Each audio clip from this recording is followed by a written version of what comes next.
వ్యభిచారులు, మోసగాళ్ళు. ఒకరోజు వ్యభిచారం చేసినటువంటి ఒక స్త్రీని కొంతమంది పెద్దలు తరుముకుంటూ తీసుకుని వచ్చారు యేసుప్రభు దగ్గరికి. యేసుప్రభు దగ్గర తరుముకుంటూ తీసుకొచ్చి ఈమె పాపం చేసింది, ఈమె పాపం చేసింది, ఈమె పాపం చేసిందని నేరారోపణ చేస్తూ వాళ్ళందరూ గట్టిగా మాట్లాడుతూ ఉన్నారు. వ్యభిచారం చేసిన స్త్రీ ఆమె అక్కడ నిలబడి ఉన్నది. వాళ్ళందరూ గొల్లున ఆమె మీద నేరం మోపుతా ఉన్నారు. అప్పుడు ప్రభు ఒక్క మాటలో ఏమన్నది చెప్పండి? అసలు ఈమె వల్ల ఈ గ్రామానికే మచ్చ, ఈమె వల్ల ఈ కుటుంబానికి మచ్చ, లేకపోతే ఈమె వల్ల ఈ కాలనీకి మచ్చ.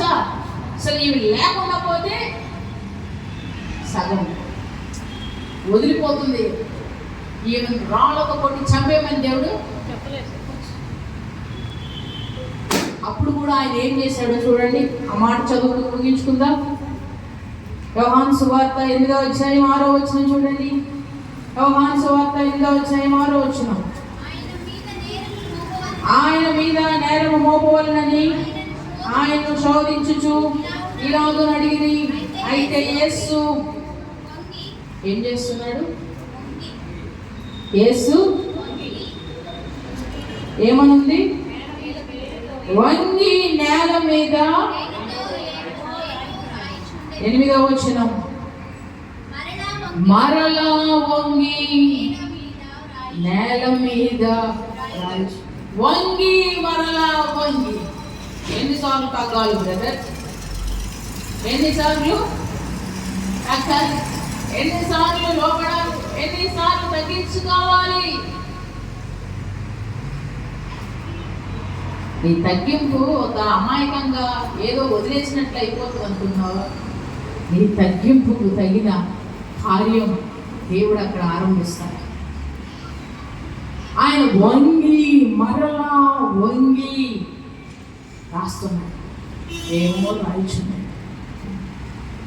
వ్యభిచారంతో పట్టబడినటువంటి ఆ స్త్రీని చూసి వారందరూ నేరాలు మోపుతుంటే, అటువంటి స్త్రీ కళ్ళ ముందు ఉన్న ఆమె ముందు ఈయన ఏం చేస్తున్నారు? ఏం చేస్తున్నాడు దేవుడు? వంగి.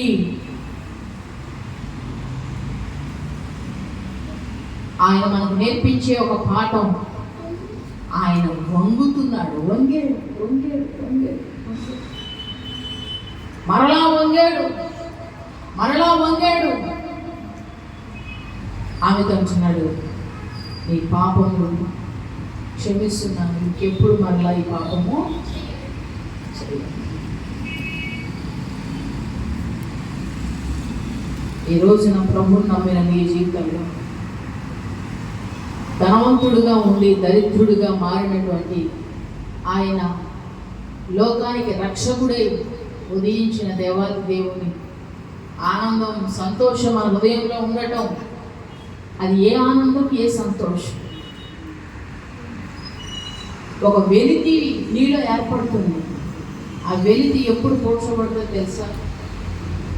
వేటి వల్ల కూడా ఈ మన లోపల ఉన్న వెలితి పూడ్చబడదు. లోపల ఆత్మ ఉన్నది, దానికి కావాల్సింది ఆత్మ సంబంధమైన ఆహారం, ఆత్మ సంబంధమైన జీవితం. నువ్వు జీవించినప్పుడే, మరలా నీవు యథావిధిగా దేవుని కార్యాలను జరిగించినప్పుడే, మరలా నీలో దేవుని రూపం ఏర్పడినప్పుడే ఆ వెలితి పూడ్చబడుతుంది. అప్పటి వరకు మనం ఎన్ని చేసినా, ఎన్ని సంబరాలు చేసినా, ఆ క్షణం, ఆ సమయం అంతే. మరలా తర్వాత యథావిధే ఏదో తెలియని వెలితి. కారణం ఏంటి తెలుసా? ఈ లోపల ఉన్న ఆత్మను మరుగు చేసి పైన శరీరానికి ఆనందాన్ని అందిస్తాము. అందుకని ఈరోజు నేను మీతో చెప్పే మాట, ఆయన తగ్గించుకున్నట్లుగా మనం కూడా ఒక ఆనవాలు ఈ లోకానికి చూపించండి. ఒక ఆనవాలు మీరు ఈ లోకానికి,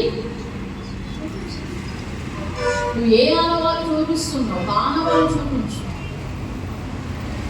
మన స్థాయి గొప్పదే, మన లెవెల్ గొప్పదే, మన స్థాయి, మన విలువ, మనకున్న వైభవం, మనకున్న చదువు, మనకున్న జ్ఞానం అన్నీ గొప్పవే. కానీ ఇతరులను రక్షించుట కొరకు ఇతరులు క్రీస్తులోనికి వచ్చుట కొరకు, ఇతరులు దేవుళ్ళలోనికి నడిపించేదాని కొరకు నీవు తగ్గగలిగితే నిజమైన సంతోషం, నిజమైన ఆనందం, నిజమైన క్రిస్మస్ ఆ రోజు జరిగినట్లే. హల్లెలూయా. అందరూ కళ్ళు మూసుకునండి.